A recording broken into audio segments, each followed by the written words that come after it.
बिस्मिल्लाहिर्रहमानिर्रहीम। आज हम डिस्कस करेंगे एनकोडर्स को, और ये डिजिटल डिज़ाइन का चैप्टर नंबर 4 सेक्शन 4.10, और बुक ऑथर हैं एम मॉरिस मोनो, एडिशन 5। तो सबसे पहले हम देखते हैं व्हाट इज़ एनकोडर। तो generally it has 2n input lines and n output lines. तो आप कह सकते हो ये 2 × n लाइन एनकोडर है, और इसका साइज़ हम 2n साइज़ एनकोडर इसको कहा जा सकता है। एनकोडर की एक प्रॉपर्टी है, only one input line has a value 1 at any given time. आपके पास 2n इनपुट लाइन्स हैं, एक वक्त में सिर्फ एक इनपुट लाइन ही 1 होगी अगर आप इनपुट अप्लाई करें। तो हम एक इनपुट अप्लाई करते हैं, ये वाली। तो देखें, हमने सिर्फ एक वक्त में एक ही इनपुट लाइन को 1 रखा, बाकी को ज़ीरोस रखा है।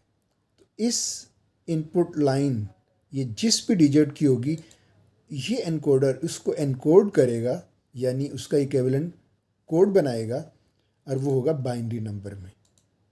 तो ये उसका बाइनरी नंबर है, और ये होगा equivalent to the input which is active high. तो ये बाइनरी नंबर किसका है, किसका इक्विवेलेंट है? ये उस लाइन के डिजिट के इक्विवेलेंट है जो आपने इनपुट पे 1 प्लेस किया हुआ है। तो हम वैसे तो एप्लीकेशंस बहुत सारी हैं एनकोडर की, तो हम सिंपलेस्ट एग्जांपल लेते हैं एनकोडर की, ताकि हमें एनकोडर के कॉन्सेप्ट को समझने में मदद मिले। और वो हम लेते हैं ऑक्टल टू बाइनरी एनकोडर। जैसे कि नाम से जाहिर है कि इसकी इनपुट होगी ऑक्टल में, ऑक्टल नंबर सिस्टम, और आउटपुट होगी उसका इक्विवेलेंट बाइनरी कोड या बाइनरी नंबर। ऑक्टल में डिजिट्स कितने होते हैं? 0 से 7 तक, यानी 8। तो 8 इनपुट लाइन एनकोडर चाहिए, और 0 to 7 जो डिजिट्स हैं उनको अगर रिप्रेजेंट करें बाइनरी नंबर में, तो 3 बिट बाइनरी नंबर रिक्वायर्ड है। तो आपको आउटपुट कितनी चाहिए होगी? 3। तो ऑक्टल टू बाइनरी एनकोडर में इनपुट्स होंगी, इनपुट लाइंस 8 to 3, उनको डेजिग्नेट कर दे D0 up to D7। मतलब ये जो लाइन है ये डिजिट 0 को रिप्रेजेंट कर रही है ऑक्टल की, ये 1 2, ये जो आपके पास है ना 0 1 2 3 4, ये आपके ऑक्टल डिजिट्स हैं। तो हर लाइन एक ऑक्टल डिजिट को रिप्रेजेंट कर रही है। ये इनकोडर की इनपुट लाइंस हैं 8, और आउटपुट लाइंस होंगी 3। इनको डेजिग्नेट हम कर देते हैं XYZ में। तो हमें ये पता है कि जो ऑक्टल नंबर सिस्टम है उसमें टोटल कितने डिफरेंट डिजिट्स होती हैं? 8। 8 डिफरेंट डिजिट्स होते हैं, और each input line is use to represent unique octal digit. आपके पास देखें 8 इनपुट लाइन्स हैं, हर इनपुट लाइन एक ऑक्टल डिजिट को रिप्रेजेंट करेगी। ये जो लाइन है ये 0 ऑक्टल, 1 2 3 up to 7। तो हम देखते हैं ये जो D0 लाइन है, तो इनपुट लाइन D0 यूज़ हो रही है टू रिप्रेजेंट डिजिट 0। तो हम क्या करेंगे, डिजिट 0 को अगर हम इधर अप्लाई करना चाहें और उसकी एनकोडिंग करवाना चाहें, तो डिजिट 0 का मतलब है कि आपने सिग्नल 1, ये 0 ऑक्टल डिजिट 0 के लिए यूज़ हो रही है ये लाइन, ये ऑक्टल 1 के लिए 2। तो जब आपने ऑक्टल में डिजिट 0 अप्लाई करना है, तो आपको D0 पे 1 रखना होगा और बाकी सब पे ज़ीरोस। तो आप देखें कि एक लाइन के ऊपर आपने 1 रखा है और रिमेनिंग 0, यानी signal 1 at line 0 means you want to find the binary code of 0। तो इसको 1 रखने का मतलब है कि आप 0, ये जो लाइन 0 पे 1 रखा है और बाकी सबको ज़ीरोस किया है, मतलब ये है कि आप 0 डिजिट की बाइनरी एनकोडिंग करवाना चाह रहे हैं। आपने ये भी देखा होगा, क्योंकि ये प्रॉपर्टी इसकी है कि एक टाइम पे एक ही 1 होगा, तो उसकी जस्टिफिकेशन इस तरह से भी दी जा सकती है। तो ये ऑक्टल टू बाइनरी एनकोडर है, तो एक टाइम पे एक ही इनपुट आप दे सकते हैं। वो या तो 0 पे आप 1 देंगे, ऑक्टल डिजिट 0 की बात कर रहे होंगे, वो आप अप्लाई करेंगे। अगर आपने इस लाइन को एक्टिव किया तो इट मीन्स आप डिजिट 3 का बाइनरी इक्विवेलेंट देखना चाह रहे हैं। तो इस तरह से ये हो नहीं सकता कि आप एक ही टाइम पे दो डिजिट्स को एनकोड करवाएं। तो दो इनपुट लाइंस पे, एक पे तो 1 आप एक्टिव कर सकते हैं, दो इनपुट लाइंस पे आप एक्टिव नहीं कर सकते। रीज़न ये है कि सर्किट एक वक्त में एक ही इनपुट लेगा। वो या तो आप उसको डिजिट 0 देंगे, digit 1, digit 2, 3 up to D7।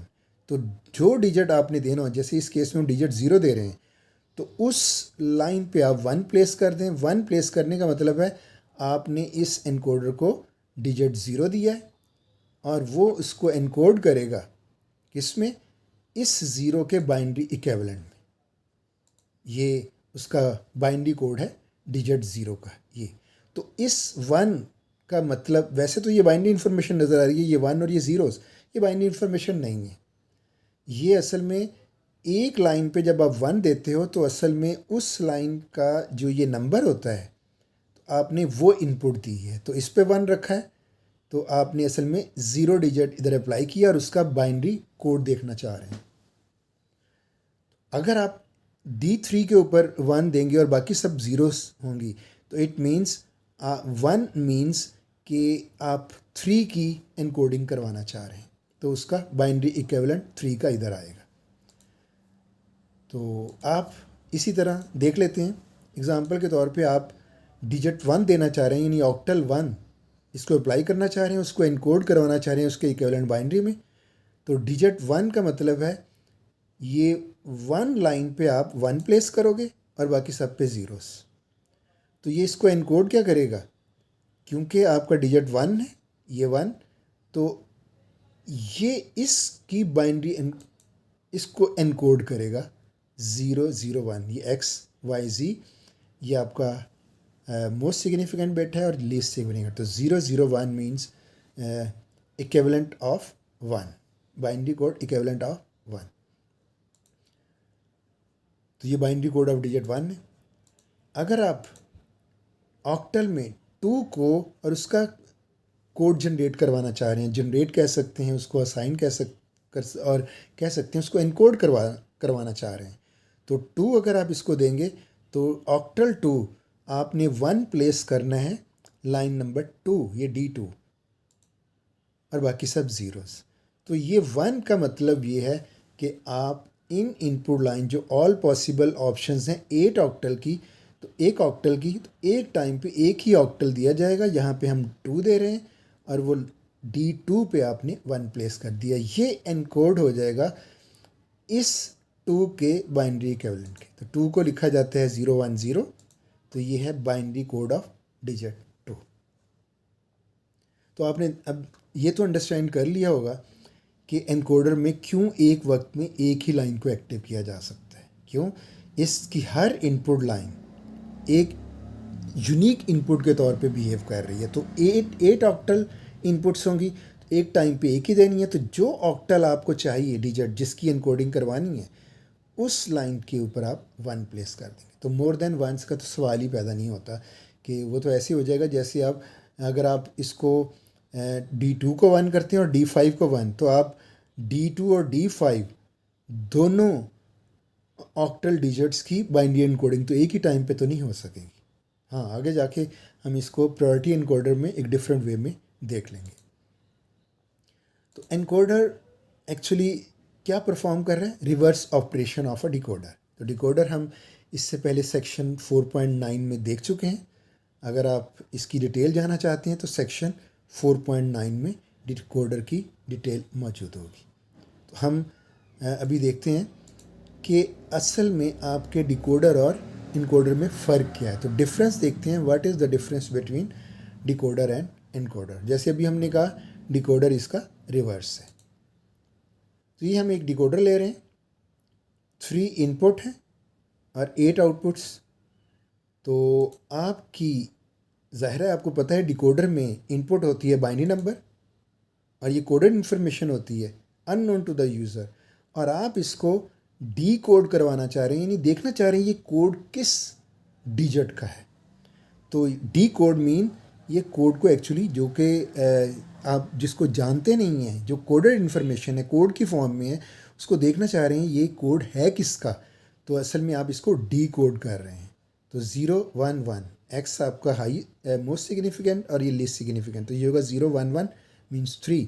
तो D3 ये लाइन एक्टिव हो जाएगी और बाकी इनएक्टिव। इट मीन्स आपने जब इसको दिया 0 1 1, जो कि यूज़र को नहीं पता था और वो देखना चाह रहा है ये कौन सा डिजिट है, तो इसने 0 1 1 में 3 लाइन को एक्टिव किया, मीन्स ये जो कोड है उसका डिजिट है 3। तो जाहिर है यूज़र इसको जानता है 3 को, इसको तो नहीं जानता, डिकोडर ने हमें हेल्प की और हम जान गए कि ये 3 है। तो ये तो है डिकोडिंग, यानी कोडिंग से डी कोड करना। तो किस चीज़ का कोड है उसमें डी कोड कर देना, ये डिकोडिंग कहलाता है। एनकोडिंग क्या होगी? तो एनकोडर क्या करता है, अब मैं साथ ही इसी 3 को दोबारा इसको देखता हूँ, तो ये 3 एनकोडर की क्योंकि 8 इनपुट लाइन्स हैं और 3 आउटपुट लाइन्स, एनकोडर क्या करता है आपका डिजिट लेता है, ये 3 है तो 3 डिजिट इस D3 को 1 करेगा और बाकी सबको ज़ीरोस। इट मीन्स हमने एक वक्त में एक ही डिजिट को का बाइनरी कोड देख सकते हैं, तो उसी को हमने 1 कर दिया। और इसका इक्विवेलेंट क्या आएगा, ये जो 3 है हम उसका दोबारा वो कोड देखना चाहते हैं, तो अगर हम इसको दोबारा कोड में कन्वर्ट करना चाहते हैं तो उसको कहते हैं एनकोडिंग। तो असल में आप इस डिजिट को एनकोड कर रहे हैं, यानी उसके कोड में ये जो डिजिट है 3, ये इसका कोड क्या है, और वो दोबारा उसी कोड में देखें आपको मिल गया कि आपने 0 1 1 दिया था, उसने बता दिया डिजिट 3 है। अब डिजिट 3 दिया तो उसने बता दिया इसका बाइनरी ये है। तो ये डिफरेंस है डिकोडर और एनकोडर का। तो अब हम डिज़ाइन करते हैं कि 8 to 3 लाइन एनकोडर की सर्किट डायग्राम क्या होगी। तो डिज़ाइन प्रोसीजर पे आते हैं। आपको जैसे नज़र आ रहा है 8 इनपुट लाइन और 3 आउटपुट लाइन एक एनकोडर लिया आपने। आप इसका डिज़ाइन प्रोसीजर को फॉलो करते हुए इसकी सर्किट डायग्राम बनाएंगे। तो क्योंकि ये कॉम्बिनेशनल सर्किट है तो डिज़ाइन प्रोसीजर कॉम्बिनेशनल का ही यूज़ होगा। तो कॉम्बिनेशनल का डिज़ाइन प्रोसीजर क्या है, सबसे पहले हम इस सर्किट की नंबर ऑफ़ इनपुट्स और नंबर ऑफ़ आउटपुट्स गैस करते हैं। जैसे आपको नज़र आ रहा है 8 इनपुट लाइन्स हैं, तो नंबर ऑफ़ इनपुट्स क्या होंगी 8 और आउटपुट लाइन्स कितनी है 3। तो डिज़ाइन प्रोसीजर में जब नंबर ऑफ़ इनपुट लाइन्स का पता चल जाए और आउटपुट लाइन्स का, तो इनको डेजिग्नेट करते हैं सिंबल से। तो इनपुट्स को आप सिंबल असाइन कर दें D0 अप टू D7 और आउटपुट को डेजिग्नेट कर दें इन वेरिएबल्स में X, Y, Z। तो पहला स्टेप डिज़ाइन प्रोसीजर का कंप्लीट हो गया कि आपने नंबर ऑफ़ इनपुट्स देख ली, नंबर ऑफ़ आउटपुट्स, और इनको सिंबल्स भी असाइन कर दिए। तो सेकंड स्टेप डिज़ाइन प्रोसीजर का होता है truth table, construction of truth table. तो कितनी इनपुट लाइन्स हैं 8 और आउटपुट लाइन्स 3 हैं। तो इनपुट सेक्शन में ट्रुथ टेबल में 8 कॉलम्स होंगे और आउटपुट सेक्शन में, ट्रुथ टेबल के आउटपुट सेक्शन में 3 कॉलम्स होंगे। तो ये ट्रुथ टेबल हम बनाने लगे हैं 8 to 3 लाइन्स एनकोडर। तो इनपुट सेक्शन में 8 columns D0 D1 up to D7, और आप देख रहे हैं हर एक इनपुट जो है उसमें एक लाइन एक्टिव है। उसमें हम डिस्कस कर चुके हैं, क्योंकि ऑक्टल डिजिट है तो आप असल में एक टाइम पे एक ही डिजिट दोगे इनपुट के तौर पे, जिसकी इनकोडिंग करवा रहे हो उसका बाइनरी इक्विवेलेंट देखना चाहोगे नंबर उसका। तो ये इनपुट ये शो कर रही है कि आप 0 डिजिट दे रहे हैं, इस 0 पे 1 आपने कर दिया, बाकी पे आपने 0 रखे, तो उसका आगे इक्विवेलेंट बाइनरी। इसी तरह दूसरी इनपुट जो होगी तो एक टाइम पे एक ही लाइन एक्टिव रखनी है, क्योंकि ये अगर आप डिजिट 1 को देखना चाह रहे हैं उसको 1 कर दें, ये second possibility. Third octal digit की थर्ड इनपुट होगी D2 पे 1, ये फोर्थ ऑक्टल डिजिट इस पे 1। तो आपने देखा टोटल पॉसिबल डिजिट्स, क्योंकि ऑक्टल डिजिट्स 8 हैं, 0 के लिए इनपुट, ऑक्टल डिजिट 1 के लिए 2 3 4 5 6 7 0 से 7 तक आपकी इनपुट्स हैं, जो हर इनपुट रिप्रेजेंट कर रही है उसके ऑक्टल डिजिट को। तो इसकी जो बाइनरी फॉर्म है तो हर इनपुट को इसके इक्विवेलेंट बाइनरी में करना है, तो आपको अभी पता चल चुका होगा ये 1 ऑक्टल 0 का है तो इसका इक्विवेलेंट बाइनरी नंबर 00 आएगा। ये 1 1 पे है तो 1 का बाइनरी नंबर होगा 001। 2 पे 1 है तो 2 का बाइनरी नंबर है 010। तो इस तरह से ये पॉसिबल हर एक इनपुट की जो इक्विवेलेंट बाइनरी नंबर इधर है, जो आपके पास इनपुट और आउटपुट रिलेशनशिप आ चुका है। ये इनपुट ऑक्टल डिजिट 0 की है, ये उसका बाइनरी कोड। ये आपकी इनपुट ऑक्टल 1 की है, उसका बाइनरी इक्विवेलेंट। ऑक्टल 2 की इनपुट और उसका बाइनरी इक्विवेलेंट। तो इस तरह से हमने ये ट्रुथ टेबल कंस्ट्रक्ट कर लिया। और ट्रुथ टेबल की कंस्ट्रक्शन के बाद अब अगला स्टेप होता है डिज़ाइन प्रोसीजर का, बुलियन फंक्शंस डिज़ाइन करना। तो क्या होता है, हर आउटपुट कॉलम के अगेंस्ट एक बुलियन फंक्शन बनेगा। तो सबसे पहले इसका बुलियन फंक्शन लेते हैं एक्स का। तो आपने उधर देखा होगा डिज़ाइन प्रोसीजर में कि आप मैपिंग करते हैं, के मैप से सिंप्लीफाइड बुलियन फंक्शन लेके आते हैं। तो इधर देखें सिचुएशन थोड़ी सी डिफरेंट है। जिस वक्त आप मैपिंग कर रहे होते हैं तो इधर ऑल पॉसिबल ऑप्शंस होती हैं इनपुट्स की, यानी 8 इनपुट आपका ये ट्रुथ टेबल 8 इनपुट्स को शो कर रहा है। तो 8 इनपुट्स के लिए मैप कितने वेरिएबल का होगा, 8 वेरिएबल्स, जो कि बहुत मुश्किल है, पॉसिबल ही नहीं है उसको आगे मैपिंग के साथ सिंप्लीफाई करना। हाँ, उसका और भी मेथड्स हैं, टेबुलेशन मेथड उससे हो सकता है, लेकिन इसमें देखें एक और चीज़ आपको बताएगी कि ये बहुत आसानी से ये बुलियन फंक्शंस लिखे जा सकते हैं। ये तो 8 वेरिएबल मैप को डेजिग्नेट कर रहा था, और दूसरा ऑल पॉसिबल कॉम्बिनेशंस कितने होने चाहिए थे, 2⁸। 2⁸ बहुत ज़्यादा पॉसिबल कॉम्बिनेशंस हैं, उनको हैंडल करना मुश्किल है। लेकिन इधर की इसकी जो एक प्रॉपर्टी है कि एक टाइम पे एक ही एक्टिव, ये इस प्रोसेस को, इस बुलियन फंक्शन को लिखने में बहुत आसानी मुहैया कर देगी। कैसे, आपने जस्ट ये देखना है कि ये x1 किधर है, जब d4 1 है तो आप x बुलियन फंक्शन लिखते हुए 1 आपने इधर लेके आना है, लेकिन इधर d4 है, आप इधर d4 प्लेस कर दें। 1 कलेक्ट करना है इन सारी वंस को, तो ऑरिंग होगी, प्लस दूसरे 1 में क्योंकि d5 पे 1 है आप d5 कर दें। तो इस तरह जितने वंस हैं और वो जिस जिस d पे हैं तो उसको और करके इधर लिखा जा सकता है। इसी तरह ये d5 6 और ये 1 है d7, तो d6 और 7। तो देखें कितनी आसानी से बुलियन फंक्शन लिखा जा चुका है। और मैपिंग, यानी ये जो इसकी कंडीशन थी कि only 1 input can be active at any 1 time, इसने इस प्रोसेस को बहुत आसान बना दिया इस बुलियन फंक्शन को। तो सिमिलरली आप y को भी इसी तरह लिख सकते हैं। कौन कौन से डीज की ऑरिंग करनी है आपने, d2 ये 1 है, d3 d6 d7, इनकी ऑरिंग कर दें, d2 d3 d6 d7। तो देखें y का भी बुलियन फंक्शन आपने बना लिया। इसी तरह z का, ये 1 है आपका d1 पे, d3 और ये 1 है d5 और ये 1 है d7। तो और नंबर्स वाले डीज इसमें आ जाएंगे, d1 plus d3 plus d5 plus d7। तो बड़ी आसानी से इनकोडर जो के लिए जो ट्रुथ टेबल है उससे आपने उसके जो आउटपुट फंक्शंस हैं एक्स वाई जी, उनको डायरेक्टली ट्रुथ टेबल से इधर लिख लिया विदाउट यूजिंग के मैपिंग। लास्ट स्टेप होता है सर्किट डायग्राम का।